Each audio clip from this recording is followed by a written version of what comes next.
So hello everyone, I am Vinod Singh and welcome to the current exam. So आज की class में हम 2 सितंबर का द हिंदू एडिटोरियल के इम्पॉर्टेंट वोकैब्स कवर करने वाले हैं। तो एपिसोड नंबर 70 में आप सभी का स्वागत है। तो चलिए बढ़ाते हैं एक कदम वर्दी की ओर।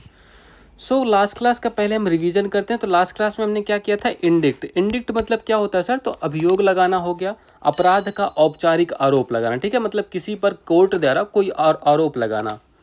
परसिस्टेंट मतलब क्या होता है, लगातार दृढ़ या अटल होना किसी काम के प्रति। इम्बेशाइल क्या होता है सर, मूर्ख या बेवकूफ़ होता है, नासमझ होता है, ठीक है, इम्बेशाइल मतलब मूर्ख बेवकूफ़। डिनाउंस मतलब निंदा करना होता है, ये तो आपको पता होगा, अच्छे से याद भी करवाया था मैंने कल की क्लास में। अगोग मतलब क्या होता है सर, तो अगोग मतलब उत्सुक हो गया, आतुर हो गया, रोमांचित हो गया, ठीक है, ये ध्यान रखिएगा। चलिए तो आज की क्लास का पहला वर्ड देखते हैं। तो डिट्रीमेंट मतलब क्या होता है। डिट्रीमेंट मतलब इसका प्रयोग सर हम नाउन की तरह करेंगे। नाउन की तरह कैसे करेंगे, किस अर्थ में करने वाले हैं, तो the state of being harmed और damaged something that cause harm, loss और डिसएडवांटेज, मतलब कोई चीज़ जो आपको हानि पहुंचाए, नुकसान पहुंचाए, क्षति, ठीक है। तो डेट्रीमेंट मतलब क्या होता है, हानि, नुकसान, क्षति, ठीक है, मतलब किसी चीज़ का यदि आपको लॉस होता है, हानि होती है, तो उसको हम क्या कहते हैं, डेट्रीमेंट, मतलब कि कोई नुकसान हो जाना। एग्जाम्पल देख लीजिए, समझ आ जाएगा। Smoking is detriment to health, मतलब इंजूरियस, वो भी आपको पढ़ा होगा कई जगह डब्बों पे लिखा हुआ। तो धूम्रपान स्वास्थ्य के लिए हानिकारक है। डेट्रीमेंट मतलब हानिकारक, नुकसानदायक या क्षति, ठीक है। His laziness proved to be a detriment to his career, मतलब उसकी आलस ने उसके कैरियर के लिए नुकसान पहुंचाया, ठीक है, ये ध्यान रखिएगा। चलिए सो इसके सिनोनिम्स देखते हैं। तो हार्म मतलब हानि, डैमेज मतलब नुकसान, इंजरी मतलब चोट पहुंचाना, लॉस क्षति, डिसएडवांटेज मतलब असुविधा। एंटोनिम्स देखो तो बेनिफिट मतलब लाभ होना, एडवांटेज फायदा, गुड अच्छा, प्रॉफिट मतलब मुनाफा, हेल्प मतलब सहायता। चलिए तो वर्ड नंबर 2 देखते हैं। तो री इन्फोर्स क्या होता है सर, री इन्फोर्स मतलब क्या होता है, इसका प्रयोग हम वर्ब की तरह करने वाले हैं, री इन्फोर्स का। अब इसका मतलब क्या होता है, तो स्ट्रेंथन, सपोर्ट और मेक समथिंग मोर इफेक्टिव, मतलब किसी चीज़ को मजबूत करना, सुदृढ़ करना, समर्थन करना, मतलब उसको और ज़्यादा प्रभावशाली बनाना कोई चीज़, ठीक है। एग्जाम्पल देख लीजिए, soldiers were sent to reinforce the army at the border, मतलब सीमा पर सेना को मजबूत करने के लिए सैनिक भेजे गए, मतलब सीमा पर और सारे सैनिक होंगे तो सीमा और मजबूत हो जाएगी, है ना। चलिए, parents should reinforce good habits in their children, मतलब माता पिता को अपने बच्चों में अच्छी आदतें को सुदृढ़ करना चाहिए, ठीक है। तो मतलब कुछ अच्छी आदतें अगर आप अपने बच्चों में डालोगे, जिससे वो मजबूत हो जाएंगे, सुदृढ़ हो जाएंगे, मतलब उनका भविष्य अच्छा हो सकता है। चलिए तो सिनोनिम्स देखिए। तो स्ट्रेंथन मतलब मजबूत करना, सपोर्ट मतलब समर्थन करना, बोल्स्टर मतलब सहारा देना, फोर्टिफाई किलेबंदी करना या कोई किला मजबूत करना होता है उसको, इनकरेज मतलब प्रोत्साहित करना। एंटोनियम्स देखिए भाई, तो वीकेन मतलब कमज़ोर करना, अंडरमाइन मतलब हानि पहुंचाना, डिमिनिश मतलब घटना, डिस्करेज मतलब हतोत्साहित करना, सैप मतलब कमज़ोर करना, ठीक है। चलिए तो वर्ड नंबर 3 देखते हैं, स्पोरेडिक। स्पोरेडिक मतलब क्या होता है सर, तो स्पोरेडिक का प्रयोग हम एग्जेक्टिव या विशेषता बताने वाले शब्द की तरह करेंगे। अब इसकी मीनिंग क्या होती है, तो happening at irregular intervals, not constant और कॉन्टिन्यूस, मतलब कोई चीज़ मतलब कभी कभी हो जाना, मतलब महीने में एक बार, हफ्ते में एक बार, इरेगुलर, ओकेजनल, इंटरमिटेंट मतलब कभी कभी, छिटपुट होना, अनियमित होना, कभी कभार होने वाली चीज़ें, ठीक है। स्पोरेडिक का मतलब यही याद रखना है आपको। एग्जाम्पल्स देखिए, तो there were sporadic showers throughout the day, मतलब दिन भर छिटपुट बारिश होती रही, कभी हुई नहीं हुई, कभी हुई, ऐसे ही। His attendance at school has been sporadic, मतलब उसकी स्कूल में उपस्थिति अनियमित रही है, ठीक है। तो स्पोरेडिक मतलब कभी कभार, ये ध्यान रखना है। चलिए सिनोनिम्स देखिए, तो इरेगुलर मतलब अनियमित हो गया, अकेजनल मतलब कभी कभार, इंटरमिटेंट मतलब रुक रुक कर, स्कैटर्ड मतलब बिखरा हुआ, रैंडम मतलब यादृच्छिक, मतलब ऐसे ही, ठीक है। एंटोनियम्स देखो, तो रेगुलर हो गया, नियमित हो गया, कॉन्टिन्यूस लगातार, फ्रीक्वेंट मतलब बार बार, कांस्टेंट स्थायी, स्टडी मतलब स्थिर, ठीक है। वर्ड नंबर 4 देखिए, तो विटल। विटल मतलब क्या होता है सर, तो विटल मतलब इसका प्रयोग हम वर्ब की तरह करने वाले हैं विटल का। अब इसकी मीनिंग देखो, टू कार्व और shape something specially would buy cutting of small pieces, मतलब किसी लकड़ी को काट काट कर उसको एक किसी विशेष तराश, मतलब विशेष एक आकार में तराशना, ठीक है। टू ग्रेजुअली रिड्यूस और diminish something little bye little, मतलब किसी को छोटा धीरे धीरे काटना, घटाना, कम करना, या लकड़ी को तराशना भी कह सकते हो, ठीक है, मतलब उससे कोई बेहतर चीज़ बनाना। एग्जाम्पल देखिए, the old man sat on the porch and whittled a piece of wood into a toy, मतलब बूढ़ा आदमी बरामदे में बैठा और लकड़ी का टुकड़ा तराश कर खिलौना बना दिया, ठीक है।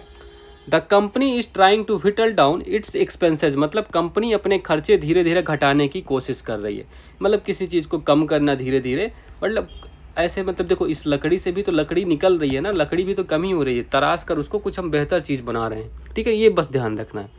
चल सिनोनिम्स देखिए, तो कार्व मतलब तराशना हो गया, शेप मतलब छीलना हो गया, ट्रिम मतलब काटना या छाटना हो गया, रिड्यूस मतलब घटाना, डिमिनिश मतलब कम करना। एंटोनियम्स देखो, तो विल्ड मतलब बनाना, इनलार्ज मतलब बड़ा करना, एक्सपैंड मतलब फैलाना, इंक्रीज मतलब बढ़ाना, एक्यूमुलेट मतलब इकट्ठा करना, ठीक है। चलिए, सो वर्ड नंबर 5 देखिए, हिलेरिटी। हिलेरिटी मतलब क्या होगा सर? तो हिलेरिटी मतलब इसका प्रयोग हम नाउन की तरह करने वाले हैं। मीनिंग देखिए, ग्रेट अम्यूजमेंट, चीयरफुलनेस और एक्सट्रीम लॉफ्टर, मतलब क्या होगा? प्रफुल्लता, अत्यधिक हंसी या उमंग भर जाना, है ना। देखो इन ग्रुप में देखो सारे कितने मज़े में काट रहे हैं, है ना। इनको पता थोड़ी है एसएससी सीजीएल का पेपर लगा है 10 दिन बाद, है ना। चलो एग्जाम्पल देखिए, द कमेडियंस जो caused much hilarity in the audience, मतलब हास्य कलाकार के चुटकुलों ने दर्शकों में बहुत हंसी खुशी फैलाई। Their prank was met with hilarity by the whole group, मतलब उनकी शरारत पर पूरे समूह ने जोरदार हंसी का आनंद लिया, ठीक है। हिलैरिटी मतलब प्रफुल्ल हो जाना, अत्यधिक हंसी का, उमंग का संचार होना। सिनोनिम्स देखिए, तो अम्यूजमेंट मतलब मनोरंजन हो गया, मिर्थ मतलब हंसी खुशी, लॉफ्टर मतलब हंसी, चीयरफुलनेस मतलब प्रसन्नता, ग्ली मतलब उत्साह उल्लास, ठीक है।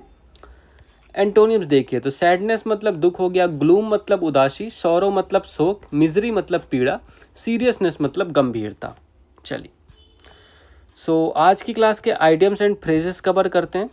तो टेलिंग अपॉन मतलब क्या होगा सर? तो टेलिंग अपॉन मतलब बताइए भाई, इसमें इसका कैसे प्रयोग कर दो? Telling upon showing effectively having strong, मतलब गहरा प्रभाव डालना, ठीक है, किसी चीज़ पर गहरा प्रभाव, या टेलिंग अपॉन मतलब गहरा प्रभाव डालना।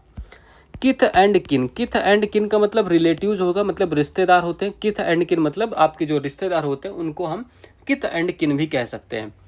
पार्ट एंड पार्सल मतलब इम्पॉर्टेंट पार्ट, मतलब अवयवभूत अंश, मतलब किस कोई बहुत महत्वपूर्ण जो भाग होता है उसको कहते हैं पार्ट एंड पार्सल, बहुत महत्वपूर्ण भाग। बीट अबाउट द बुश, ये भी हम पहले कर चुके हैं, ये फ्रेज।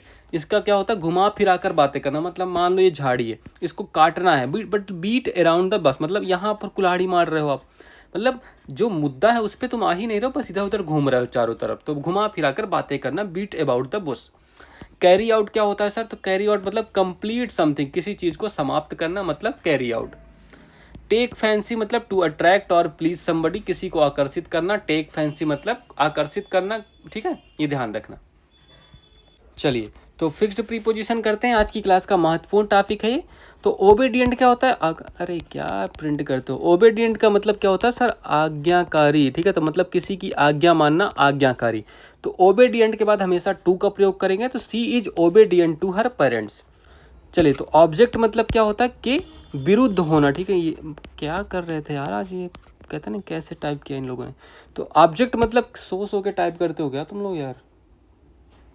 ऑब्जेक्ट मतलब क्या होता है? ऑब्जेक्ट मतलब के विरुद्ध होना, ऑब्जेक्ट के बाद हमेशा टू का प्रयोग करोगे, ठीक है। रिस्पॉन्सिबल मतलब जिम्मेदार होना, ठीक है, जिम्मेदार होना। रिस्पॉन्सिबल के बाद हमेशा फॉर का प्रयोग करोगे, तो he is responsible for the bank robbery, मतलब वह बैंक लूट में उसकी मतलब जिम्मेदारी बनती है। चलिए, स्टेयर मतलब घूरना होता है, स्टेयर के बाद हमेशा एट का प्रयोग करेंगे, तो he is staring at me, वह मेरे ऊपर घूर रहा है, ठीक है। सेटिस्फाइड क्या होता है? सेटिस्फाइड मतलब संतुष्ट होता है, सेटिस्फाइड के बाद हमेशा विथ का प्रयोग करते हैं। तो I am satisfied with your performance है, ठीक है, तो ये परफॉर्मेंस देख रहे हो कैसी स्लाइड बनाई है इन लोगों ने अब ये। चलो, तो I am satisfied with your performance, तुम्हारे कार्य से संतुष्ट हूँ, ठीक है, तो ये आपको ध्यान रखना है, पाँचों के पाँचों प्रीपोजिशंस। चलिए, सो आज की क्लास का होमवर्क देखते हैं, जो कल का क्लास हमने दिया था। तो my brother performed extremely good in the class test held yesterday. अब इसमें देखना था आपको कौन से पार्ट में एरर कंटेन करती है, बताओ भाई कौन से पार्ट में? तो हेल्ड स्टरडे, ये माई ब्रदर परफॉर्म, ठीक है, तो ये तो ठीक है। चलो, my brother perform extremely good, अब बताओ भैया यहाँ पर क्या दिक्कत समझ में आ रही है। एक्सट्रीमली गुड, गुड नहीं आएगा, हमें गुड की जगह आप वेल लिख दो, ठीक है। एक्सट्रीमली वेल, गुड आ ही नहीं सकता, ठीक है। क्यों नहीं आ सकता सर बताओ, तो क्यों बेल क्यों सर लिखेंगे, देखो क्या है, एग्जेक्टिव गुड नहीं आएगा, यहाँ पर एडवर्ब बेल का प्रयोग करेंगे। क्यों सर, क्योंकि देखो adjectives are use to describe nouns, मतलब जो विशेषण का प्रयोग होता है वो नाउन्स जो संज्ञा की विशेषता बताते हैं उसी को तो विशेषण कहते हैं। यही तो डिफिनेशन जानते हो आप एग्जेक्टिव की, है ना। व्हाइल एडवर्ब्स, एडवर्ब मतलब क्रिया विशेषण होता है, are use to describe verbs, adjectives और अदर एडवर्ब्स, ठीक है। तब इसलिए हम यहाँ पर बेल का प्रयोग करेंगे, गुड का प्रयोग बिल्कुल गलत है। तो option number D correct answer है, बस इतना आपको ध्यान रखना है, ये ऐसे वर्क करता है, ठीक है। चलो मैं इसकी आपको एक स्पेशल क्लास दूंगा, कहाँ पर कैसे एडवर्ब और एडजेक्टिव का प्रयोग कैसे करोगे आप, ठीक है। मैं ये बताऊंगा आपको, स्पेशल क्लास आएगी आपकी जल्दी ही। चलिए तो आज की क्लास को होमवर्क देखिए। Select the most appropriate synonyms of the word in bold, मतलब we had better watch our step and not give him any excuse to harass us further, मतलब इसका आपको क्या बताना है, सिनोनिम बताना है, मतलब समान अर्थ वाला शब्द बताना है। तो बिट्रे होगा, रिलीज होगा, सूदे होगा, इंटीमिडेट होगा। अब बताना है आपको, जो भी करेक्ट आंसर लगे उसको आप अपना कमेंट बॉक्स में टाइप जरूर कर दीजिएगा, ठीक है। चलिए so that's all for this class. Please like कर दीजिएगा, शेयर कर दीजिएगा और सब्सक्राइब करना मत भूलिएगा, ठीक है। So all the best, have a